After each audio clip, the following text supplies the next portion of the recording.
नमस्कार, आपका रमा भक्ति चैनल में स्वागत है। आज मैं आपको बृहस्पतिवार व्रत कथा सुनाने जा रही हूँ, लेकिन इस सबसे पहले आप मेरे चैनल को लाइक करें, सब्सक्राइब करें और शेयर करें। तो आइए शुरू करते हैं बृहस्पतिवार की व्रत कथा। किसी गांव में एक साहूकार रहता था, जिसके घर में अन्न, वस्त्र और धन की कोई कमी नहीं थी। परंतु उसकी स्त्री बहुत कंजूस थी, किसी भिक्षार्थी को कुछ नहीं देती थी, सारा दिन घर के कामकाज में लगी रहती थी। एक समय एक साधु बृहस्पतिवार के दिन उसके द्वार पर आया और भिक्षा की याचना की।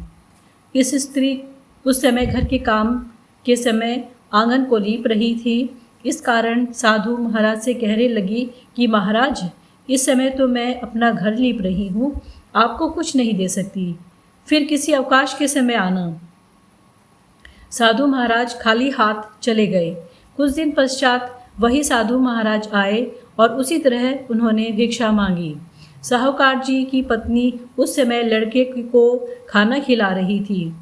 फिर वह कहने लगी, महाराज, मैं क्या करूं, अवकाश नहीं है, इसलिए आपको भिक्षा नहीं दे सकती।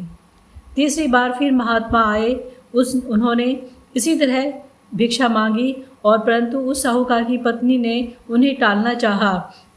परंतु महात्मा कहने लगी, यदि तुमको बिल्कुल ही अवकाश हो जाए तो तुम क्या मुझे भिक्षा दोगी? तो साहूकार की पत्नी बोली, हाँ महाराज, यदि ऐसा हो जाए तो आपकी बड़ी कृपा होगी। साधु महात्मा ने कहा कि अच्छा, मैं एक आपको उपाय बताता हूँ।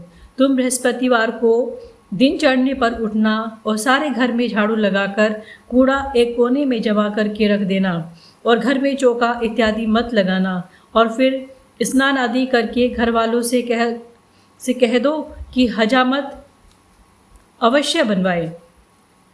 रसोई बनाकर चूल्हे के पीछे रखना और सामने नहीं रखना, और सायंकाल को अंधेरा होने के बाद दीपक जलाना, तथा बृहस्पतिवार को पीले वस्त्र धारण मत करना।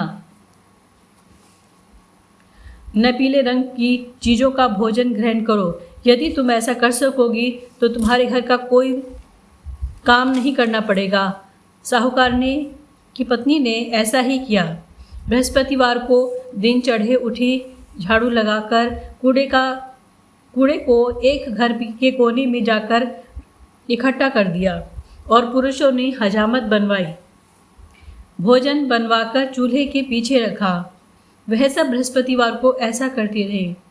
फिर कुछ समय बाद उसके घर में खाने को दाना न रहा। थोड़े दिनों में महात्मा फिर आए और भिक्षा मांगी, परंतु सेठानी ने कहा कि महाराज, मेरे घर में खाने को अन्न नहीं है, आपको क्या दे सकती हूँ? तब महात्मा ने कहा कि जब तुम्हारे पास सब कुछ था, फिर तब भी तुम कुछ नहीं देती थी। अब पूरा का पूरा अवकाश है आपके लिए, तब भी आप कुछ नहीं दे रही हो। तुम क्या चाहती हो, वह बोलो। तब सेठानी ने हाथ जोड़कर प्रार्थना की, महाराज, अब कोई ऐसा उपाय बताओ कि मेरा पहले जैसा जीवन धन धान्य से भर जाए। अब मैं प्रतिज्ञा करती हूँ कि आप जैसा कहोगे मैं वैसा ही करूँगी। तब महात्मा जी ने कहा, बृहस्पतिवार को प्रातःकाल उठकर स्नान आदि से निवृत्त होकर घर को गोबर से लीपना और घर के पुरुषों को से कहना कि वो इस दिन हजामत न बनवाएं और भूखों को अन्न जल देती रहा करो। ठीक सायंकाल दीपक जलाओ। यदि ऐसा करोगी तो तुम्हारी सभी मनोकामनाएं पूरी हो जाएंगी। भगवान बृहस्पतिवार की कृपा से आपको सभी सुख प्राप्त होंगे। सेठानी ने ऐसा ही किया और उसका घर धन धान्य से वैसा ही पूर्ण हो गया जैसे पहला था।